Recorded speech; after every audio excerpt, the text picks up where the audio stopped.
स्वागत है आप सभी का। हम लोग देखते हैं कि लास्ट क्लास हम लोग क्या क्या किए थे। देखिए लास्ट क्लास हमने इलेक्ट्रिक पोटेंशियल पढ़ा था।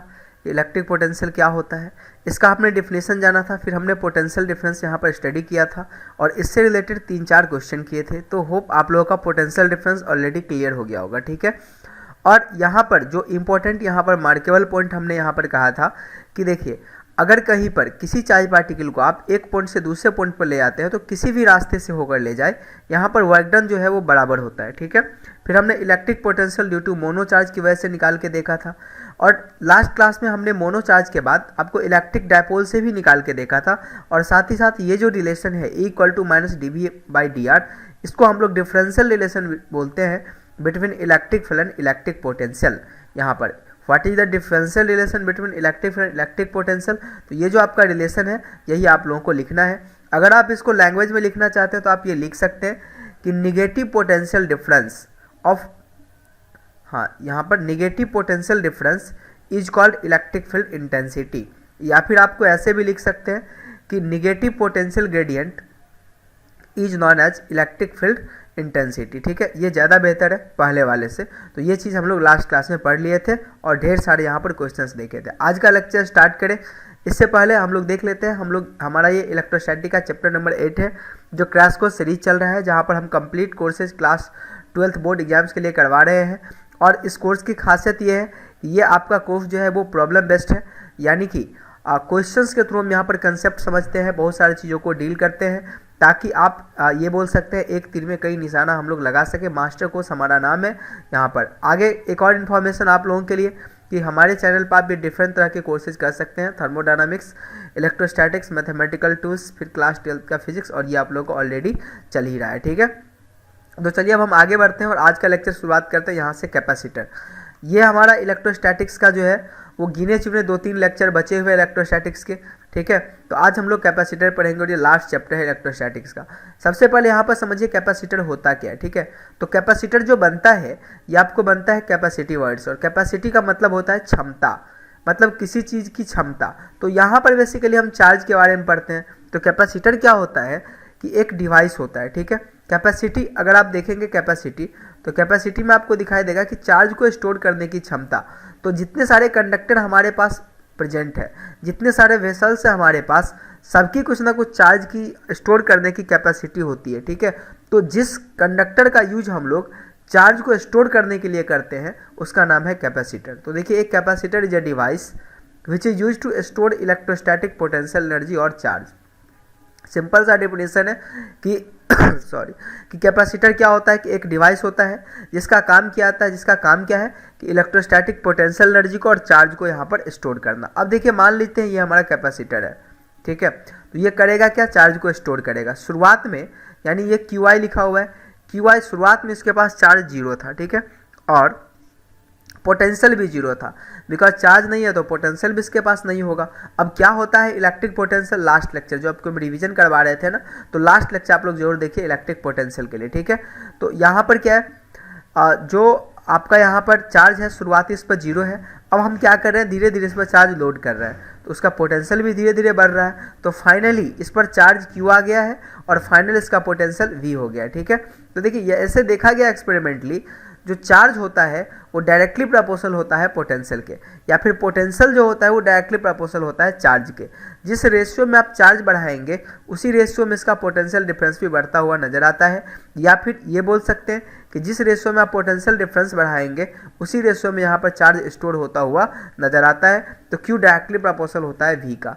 अब प्रोपोर्शनलिटी हटाने के लिए यहाँ पर एक कांस्टेंट डालना पड़ता है। तो यहाँ पर हम Q इक्वल टू रखेंगे CV, जहाँ पर C को बोला जाता है कैपेसिटेंस ऑफ कैपेसिटर, मतलब इस कैपेसिटर की क्षमता कितनी है स्टोर करने की, ठीक है। तो ये आपका कैपेसिटेंस होता है, ये फॉर्मूला है Q इक्वल टू CV, याद रखेंगे। यानी चार्ज इक्वल टू ये आ जाएगा, C आपका होता है कैपेसिटेंस इंटू V होता है वोल्टेज यानी पोटेंशियल डिफरेंस। अब यहाँ से अगर आप देखेंगे तो C इक्वल टू क्या आ जाएगा, Q/V आ जाएगा, ठीक है। C इक्वल टू आ जाएगा Q/V।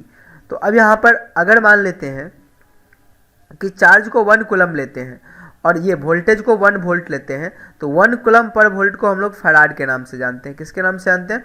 फैराड के नाम से। इसका यूनिट क्या हो जाएगा? कूलम पर वोल्ट आ जाएगा। कैपेसिटेंस का यूनिट आ जाएगा कूलम पर वोल्ट। ठीक है, तो कूलम पर वोल्ट को ही हम लोग फैराड बोलते हैं, जो कि ऐसा यूनिट है कैपेसिटेंस का। ठीक है, ये उसी प्रकार की बात है जैसे कि एनर्जी का ऐसा यूनिट जूल होता है, उसी जैसे साइंटिस्ट के नाम पे है ना, फोर्स का न्यूटन होता है, उसी प्रकार से जो कैपेसिटेंस का ऐसा यूनिट होता है ये फैराड होता है, और 1 कूलम पर वोल्ट को 1 फैराड के बराबर बोलते हैं। अगर मान लेते हैं यहाँ पर इसी फॉर्मूला में अगर आप देखें कि V को 1 वोल्ट मान लेते हैं, ठीक है, पोटेंशियल डिफरेंस 1 वोल्ट हो गया, तो C का वैल्यू कितना आ गया? Q के बराबर आ गया। तो ये एक तरीका है, ठीक है, कि कैपेसिटेंस को डिफाइन करने का या किसी भी चीज़ को डिफाइन करने का एक तरीका है। जैसे कि आपके पास C इक्वल टू फॉर्मूला है Q/V, कितना है? Q/V। तो अगर आप V को 1 वोल्ट रखेंगे तो C का वैल्यू Q के बराबर आ जाएगा। मतलब कैपेसिटेंस किसके बराबर होता है? चार्ज के ही बराबर होता है। कब? जब पोटेंशियल डिफरेंस 1 वोल्ट हो। तो आप डिफाइन कर सकते हैं कैपेसिटेंस को। कैपेसिटेंस क्या होता है कि चार्ज रिक्वायर्ड होता है किसी भी कंडक्टर के पोटेंशियल को 1 वोल्ट से बढ़ाने के लिए। ठीक है, किसी भी कंडक्टर के पोटेंशियल को, जैसे सपोज दैट कि यही हमारे पास एक कंडक्टर है और इसके वोल्टेज को बढ़ाना है, तो इसके वोल्टेज को 1 वोल्ट से बढ़ाने के लिए जितनी चार्ज सप्लाई करनी पड़ेगी, वही चार्ज क्या होता है? इसके कैपेसिटेंस के बराबर होता है। समझ में आ गया? तो ये चीज़ें हैं। ठीक है, अब जैसे मान लेते हैं आप लोग, देखिए अब करंट को आपको डिफाइन करना था। I इक्वल टू होता है V/R। ये आप लोगों को पता है, क्लास 10th में ही पढ़े होंगे कि I इक्वल टू V/R। अब आपसे पूछा जाए कि बताइए करंट जो है को डिफाइंड कैसे करेंगे, तो आप इसको डिफाइन करने का एक तरीका ये बोल सकते हैं। देखिए R का वैल्यू अगर 1 ओम लेंगे, अगर कोई कंडक्टर है, उस कंडक्टर का रेसिस्टेंस अगर 1 ओम है, तो 1 ओम कंडक्टर का जो पोटेंशियल डिफरेंस होता है ना, वही उसके करंट के बराबर होता है। तो ये चीज़ आप इस तरीक़ा से डिफाइन कर सकते हैं किसी भी चीज़ को। तो यहाँ पर इसको डिफाइन किया गया है कैपेसिटेंस को कि capacitance is the charge required to increase the potential by unity. 1 से पोटेंशियल को इंक्रीज करने के लिए जितनी चार्ज सप्लाई करनी पड़ती है, जितनी चार्ज आवश्यकता होती है, उसको हम लोग कैपेसिटेंस बोलते हैं। ठीक है, तो यहाँ से आप समझ के दो टर्म सीखे, एक तो कैपेसिटर क्या होता है और दूसरा कैपेसिटेंस क्या होता है। अब कौन कौन से फैक्टर है जो कैपेसिटेंस को प्रभावित करता है? ठीक है, कौन कौन से फैक्टर है जो कैपेसिटेंस को प्रभावित करता है? उसमें पहला है एरिया ऑफ कंडक्टर। ये वेरी ऑब्वियस चीज़ है कि अगर आपका एरिया बड़ा है ना कंडक्टर का, तो उस पर कैपेसिटेंस भी ज़्यादा होगा, मतलब स्टोर करने की क्षमता भी ज़्यादा होगी।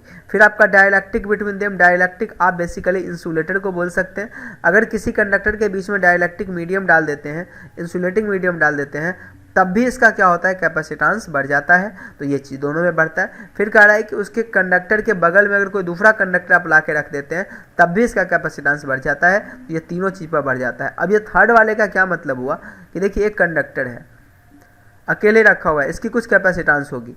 अब आप इसके बगल में कोई दूसरा कंडक्टर ला के रख दिए, तो बेसिकली इसका कैपेसिटेंस इंक्रीज कर जाता है, बढ़ जाता है। तो ये 3 फैक्टर है। ठीक है, अगर आप इसके बारे में और डिटेल से पढ़ना चाहते हैं, ठीक है, पूरा का पूरा डिटेल, चूंकि बिल्कुल हम ये क्रैश कोर्स कर रहे हैं ना, तो आप ये तो आप लोगों को रिवीजन के पॉइंट ऑफ व्यू से सबके लिए जरूरी है, चाहे वो पढ़ा हुआ हो चाहे नहीं पढ़ा हुआ हो। ठीक है, नहीं पढ़ा है तो ये सबसे बेहतर कोर्स है आपके लिए। अगर आप चाहते हैं डिटेल में पढ़ना, तो हमारे ही ये चैनल पर आपको कंप्लीट कैपेसिटर मिल जाएगा। आप इलेक्ट्रोस्टैटिक्स जो पढ़ाए हैं उसका जो प्ले लिस्ट में आप जाएंगे, दो नंबर चैप्टर में जाएंगे, वहाँ पर आपको सारी डिटेल से मिल जाएगा, इसका सारा कुछ एक्सप्लेनेशन मिल जाएगा बहुत अच्छे तरीक़ा से। ठीक है, तो आप लोगों को हम ये भी बता दिए कि कहाँ पर डिटेल से आप लोगों को मिलेगा। समय है तो बिल्कुल पढ़ा कीजिए। ठीक है, अब चलिए चलते हैं यहाँ पर एनर्जी स्टोर्ड इन कैपेसिटर। तो अगर आप देखते हैं यहाँ पर लिखा था ना कि इलेक्ट्रोस्टैटिक पोटेंशियल एनर्जी स्टोर करता है और चार्ज करता है। तो चार्ज के साथ हम सारा कुछ देख लिए कि चार्ज के साथ क्या रिलेशन होता है, कितना चार्ज अगर जाएगा तो कितना पोटेंशियल बढ़ेगा। अब जैसे इस पर चार्ज डालते हैं तो इसका एनर्जी भी इंक्रीज करता है, पता है ना। तो एनर्जी कितना इंक्रीज करता है? तो एनर्जी इंक्रीज करता है Q²/2C के बराबर होता है। शुरुआती एनर्जी 0 था, अब इसका एनर्जी हो गया Q²/2C, और ये पोटेंशियल एनर्जी होता है। मतलब अगर कोई कैपेसिटर है जिसका कैपेसिटेंस C है और इस पर चार्ज आप Q डाल दिया, तो उसका एनर्जी होता है Q²/2C, या फिर इसी को हाफ CV² बोल सकते हैं। यह हाफ CV² कैसे आया?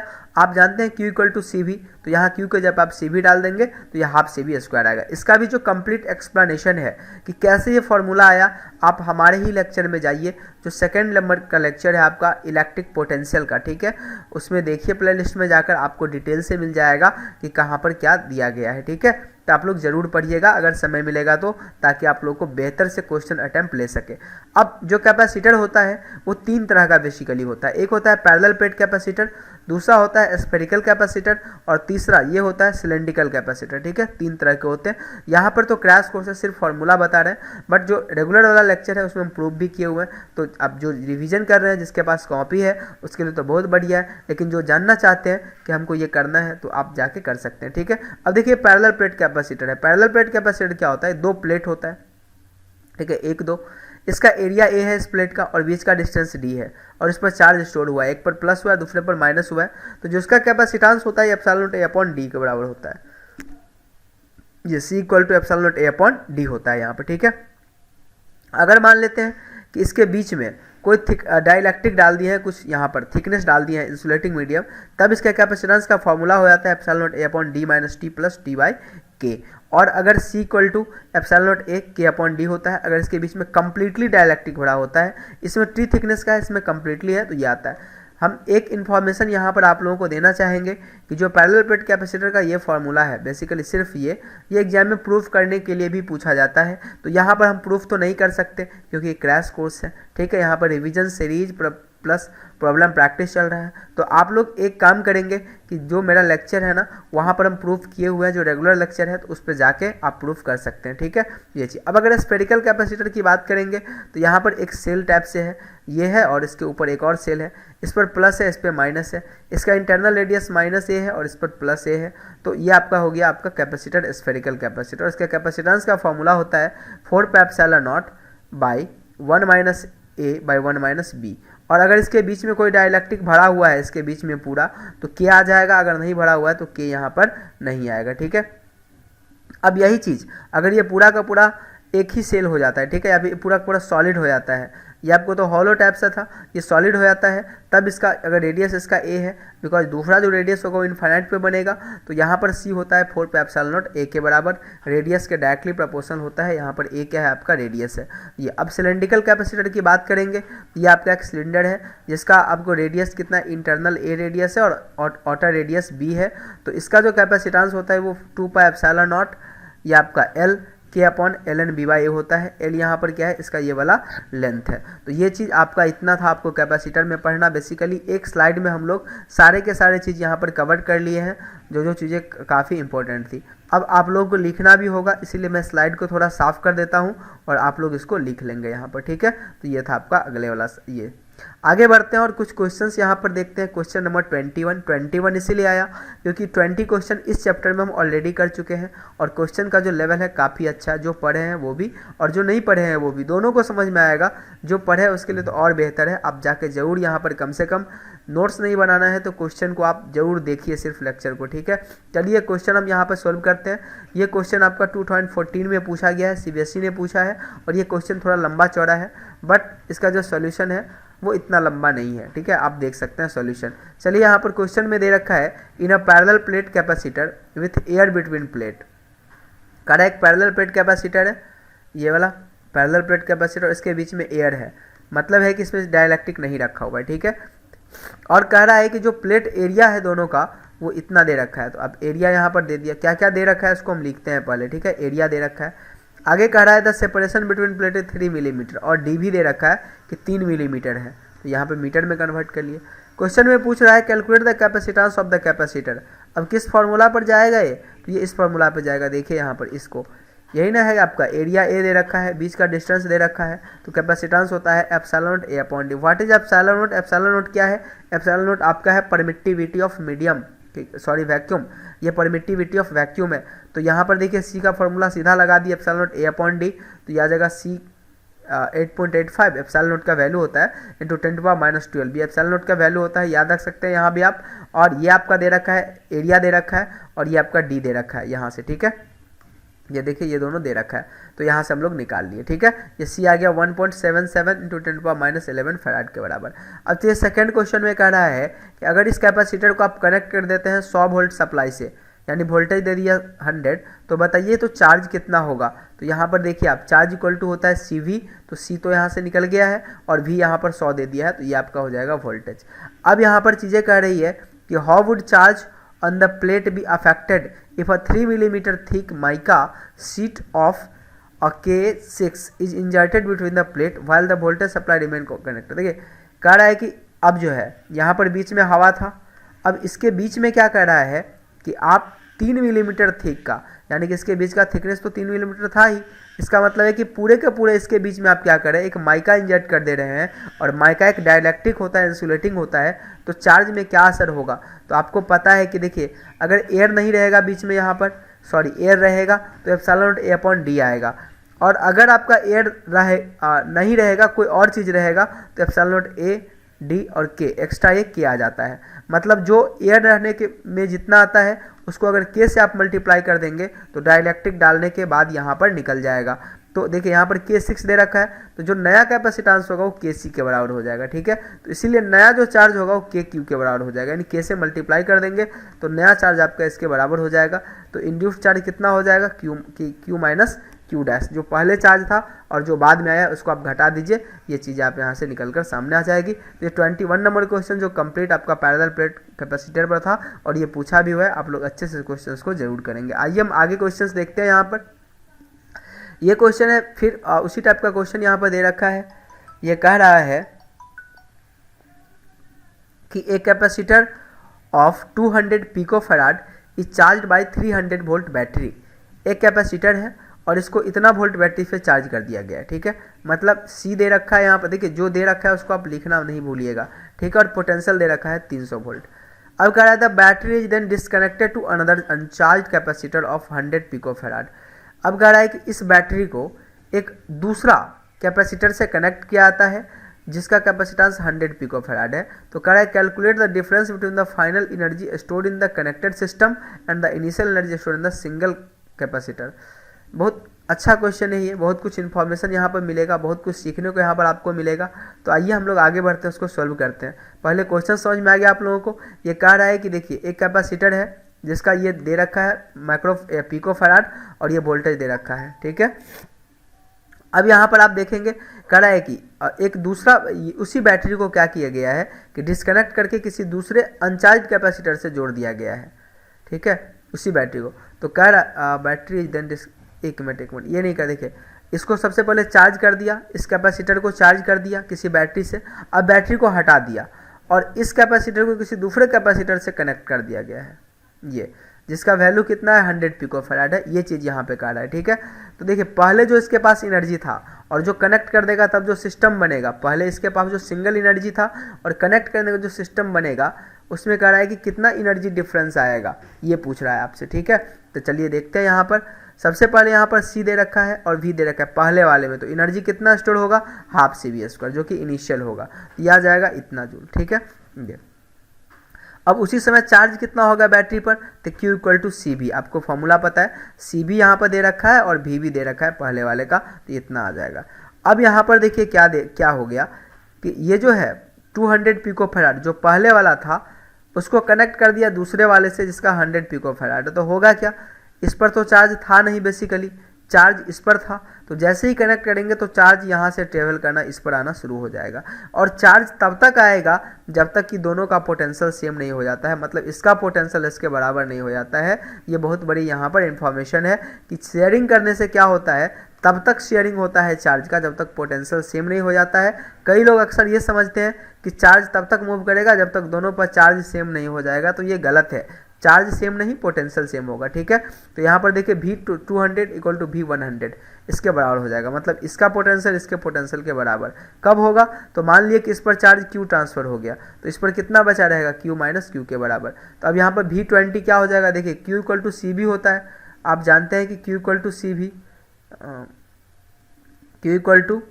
CV होता है, तो V इक्वल टू कितना आ जाएगा आपका, Q/C आ जाएगा। ठीक है, तो 200 के लिए कितना आ जाएगा, q माइनस क्यू बाई 200 और 100 के लिए आएगा q बाई 100, ठीक है। यहाँ से सॉल्व करेंगे तो आपको q का वैल्यू निकल जाएगा स्मॉल q का, क्योंकि कैपिटल q तो ऑलरेडी यहाँ पर हमको पता है 60 नैनो कूलम, तो स्मॉल q का वैल्यू निकल गया 20 नैनो कूलम। अब देखिए तो चार्ज जो है 200 वाले पे कितना बचा, यानी कि ये फर्स्ट वाले पर इस पर कितना चार्ज बचा, q ट्रांसफ़र हो गया 20 ट्रांसफ़र हो गया, तो इस पर 40 बच गया, ठीक है। हाँ, तो इस पर 40 बच गया और इस पर कितना चला गया 20 आ गया। तो अब दोनों का क्या करेंगे, अलग अलग एनर्जी निकाल के इस कंडीशन में दोनों को ऐड कर दीजिए। तो देखिए यहाँ पर फाइनल पोटेंशियल एनर्जी कितना हो जाएगा, ये फर्स्ट वाले का है q²/2c और ये सेकेंड वाले का है q²/2c, क्योंकि फर्स्ट वाले पर q माइनस क्यू चार्ज यहाँ पर देख रहे हैं ना, कहाँ चला गया, हाँ ये देखिए फर्स्ट वाले पर इतना चार्ज है और सेकेंड वाले पर q है, तो इसीलिए ये चीज़ डाल दिया गया और कैलकुलेट करने के बाद आया 6 × 10⁻⁶ जूल आया। तो अब यहाँ पर आप लोग क्या करेंगे कि देख लीजिए एनर्जी में कितना डिफरेंस है, तो एनर्जी में इतना का डिफरेंस है, फाइनल माइनस इनिशियल। अब एनर्जी का जो डिफरेंस है वो माइनस आया है, इसका मतलब है फाइनल कम हो गया और ये क्या हो गया ज़्यादा था, मतलब शेयरिंग करने पर एनर्जी क्या होता है, लॉस हो जाता है। एक चीज़ यहाँ पर जो चीज़ हम स्किप कर रहे हैं वो इसका कैलकुलेशन कर रहे हैं, तो हम चाहेंगे कि आप लोग खुद से कैलकुलेशन कीजिए, जहाँ तक समझाते हैं बाकी कैलकुलेशन कीजिए रोक के लेक्चर को और फिर आगे बढ़िए। तो देखिए UF माइनस UI निगेटिव आ गया, इसका मतलब है कि फाइनल जो आपका एनर्जी होगा वो कम हो जाएगा, ठीक है। तो एक इम्पॉर्टेंट कंक्लूजन निकल कर सामने आता है कि चार्ज का शेयरिंग करने से क्या होता है कि एनर्जी लॉस हो जाता है, ठीक है। यही बात यहाँ पर दिखाया गया। अब एनर्जी जाता कहाँ है, कभी कभी पूछेगा, तो एनर्जी जाता है आपको हीट के रूप में वेस्ट हो जाता है, बर्बाद हो जाता है। किस हीट के रूप में, यहाँ पर जब आप कनेक्ट करेंगे आप देखेंगे यहाँ पर जब आप कनेक्ट करेंगे चीज़ों को, ठीक है, तो यहाँ से चार्ज जाएगा और चार्ज जाने की वजह से यहाँ पर कुछ करंट डेवलप होगा कुछ समय के लिए, उसकी वजह से हीट जनरेट होगा और फिर ये बर्बाद हो जाएगा, तो इसीलिए यहाँ पर लॉस हो जाता है, ठीक है। तो ये हमारा क्वेश्चन था। अब यहाँ पर हम लोग ग्रुपिंग ऑफ कैपेसिटर देखेंगे, लेकिन ये आज नहीं, अब हम कल देखेंगे, ठीक है, कि कैपेसिटर का ग्रुपिंग हम लोग कैसे करते हैं। फिर हम लोग यहाँ पर क्वेश्चन नंबर 23 और क्वेश्चन नंबर 24 यहाँ पर देखने को मिलेगा आगे के लेक्चर में हम लोगों को, ठीक है। तो ये है हमारा, तो आज के लिए इतना ही। अगर आप लोगों को लेक्चर पसंद आता है तो ज़रूर दूसरों तक शेयर कर दिया कीजिए। अगर किसी तरह की कोई भी डाउट होती है तब आप मुझे कमेंट करके बता सकते हैं। और हाँ, मेहनत ज़रूर कीजिएगा, क्योंकि मेहनत का कोई विकल्प नहीं है। मैं इतना मेहनत से पढ़ा रहा हूँ, तो आप लोग भी पढ़ें और अच्छा मार्क्स लाएँ, ठीक है। Thank you.